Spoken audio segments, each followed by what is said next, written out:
കൂട്ടുകാരെ, നിങ്ങൾക്ക് സുഖാണോ? സന്തോഷാണോ? എന്തൊക്കെയുണ്ട് വിശേഷം? ഇന്ന് ഞങ്ങൾ പറയുന്ന കഥ ഏതാണെന്നറിയാമോ? ഭക്തനായ ഗിദെയോന്റെ കഥയാണ് നമ്മൾ ഇന്ന് കേൾക്കുന്നത്. അപ്പൊ നമുക്ക് കഥ കേട്ടാലോ കൂട്ടുകാരെ? ഇസ്രായേൽ ജനം കർത്താവിന് മുമ്പിൽ തിന്മ ചെയ്തപ്പോൾ കർത്താവ് അവരെ 7 വർഷത്തേക്ക് മിദ്യാൻകാരുടെ കൈകളിൽ ഏൽപ്പിച്ചു കൊടുത്തു. ദുഷ്ടന്മാരായ മിദ്യാൻകാരെ പേടിച്ച് ഇസ്രായേൽ ജനം പർവ്വതങ്ങളിൽ ഗുഹകൾ നിർമ്മിച്ചിരുന്നു. എന്തിനാണെന്നോ ഒളിച്ചു താമസിക്കാൻ വേണ്ടി. ഇസ്രായേൽക്കാർ കൃഷി ചെയ്ത് വിളവെടുക്കാറാവുമ്പോൾ ശത്രുക്കൾ വന്ന് വിളവെല്ലാം നശിപ്പിച്ചിരുന്നു. മിദ്യാൻകാരുടെ ശല്യം കാരണം ഇസ്രായേൽക്കാർ ദുരിതത്തിലായിരുന്നു. അപ്പോൾ ഇസ്രായേൽ ജനം കർത്താവിനോട് സഹായത്തിനായി നിലവിളിച്ചു. കർത്താവിന്റെ ദൂതൻ യോവാഷ് എന്നയാളുടെ മകനായ ഗിദെയോന് പ്രത്യക്ഷപ്പെട്ടു. മിദ്യാൻകാർ കാണാതെ മുന്തിരിച്ചക്കിൽ ഗോതമ്പ് മെതിക്കുകയായിരുന്നു ഗിദെയോൻ.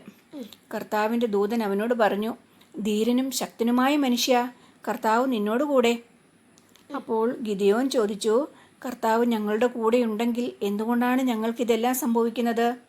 കർത്താവ് അവനോട് പറഞ്ഞു, നിന്റെ സർവ്വശക്തിയോടും കൂടെ പോയി ഇസ്രായേലിനെ മിദ്യാൻകാരുടെ കയ്യിൽ നിന്നും മോചിപ്പിക്കുക. ഞാനാണ് നിന്നെ അയക്കുന്നത്. ഞാൻ നിന്നോട് കൂടെ ഉണ്ടായിരിക്കും. ഒറ്റയാളെന്ന പോലെ മിദ്യാൻകാരെ നീ കൊന്നൊടുക്കും. അവൻ പറഞ്ഞു, അവിടുന്നാണ് എന്നോട് സംസാരിക്കുന്നതെങ്കിൽ, അവിടുന്ന് എന്നിൽ സംപ്രീതനാണെങ്കിൽ എനിക്കൊരടയാളം തരണം. ഞാൻ തിരിച്ചു വരുന്നതുവരെ അങ്ങ് ഇവിടെ തന്നെ നിൽക്കണം. ഇവിടെ നിന്ന് പോകരുത്. ഞാൻ എൻ്റെ കാഴ്ച തിരുമുമ്പിൽ സമർപ്പിക്കട്ടെ.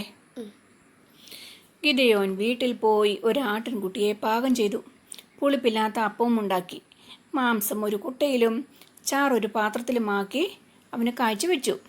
ദൈവദൂതൻ പറഞ്ഞു, ഇറച്ചിയും പുളിയില്ലാത്ത അപ്പവും എടുത്ത് പാറമേൽ വയ്ക്കുക, ചാറ് അതിന്മേൽ ഒഴിക്കുക. അവൻ അങ്ങനെ ചെയ്തു. കർത്താവിന്റെ ദൂതൻ കയ്യിലിരുന്ന വടിയുടെ അറ്റം കൊണ്ട് കാഴ്ച വസ്തുവിൽ തൊട്ടു.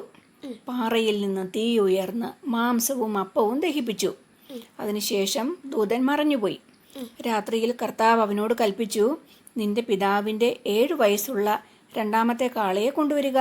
ബാലിന്റെ യാഗപീഠം ഇടിച്ചു നിരത്തുകയും അതിന്റെ സമീപത്തുള്ള അശേര പ്രതിഷ്ഠ വെട്ടിവീഴ്ത്തുകയും ചെയ്യുക.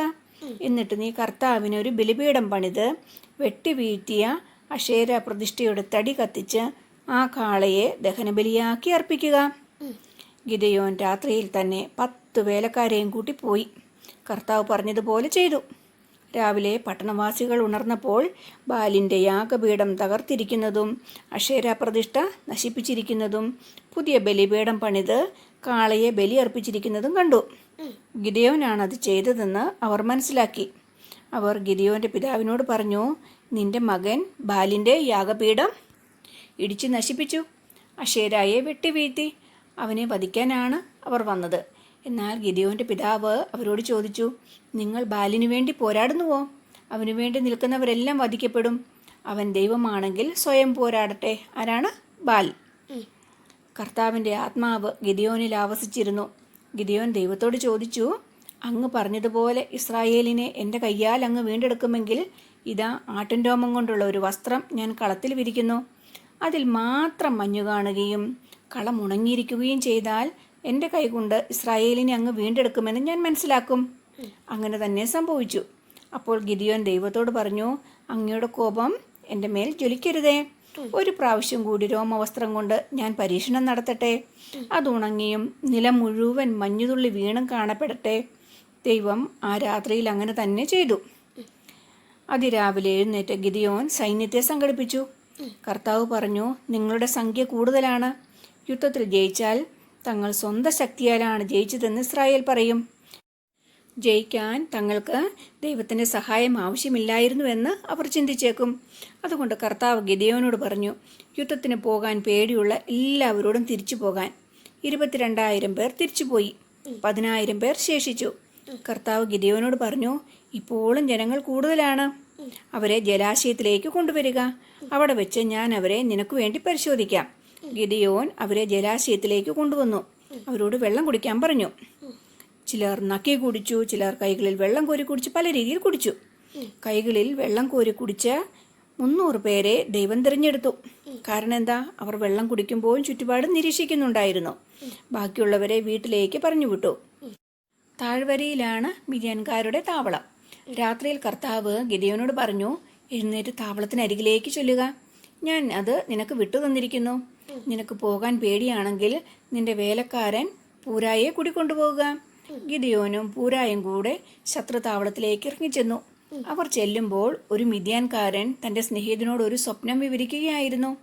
എന്തായിരുന്നെന്നോ സ്വപ്നം? മിദ്യാൻകാരുടെ താവളത്തിലേക്ക് ഒരു ബാർലി അപ്പം ഉരുണ്ടുവന്ന് കൂടാരത്തിന്മേൽ തട്ടി. കൂടാരം മേൽ കീഴായി മറിഞ്ഞ് നിലം പൊത്തി.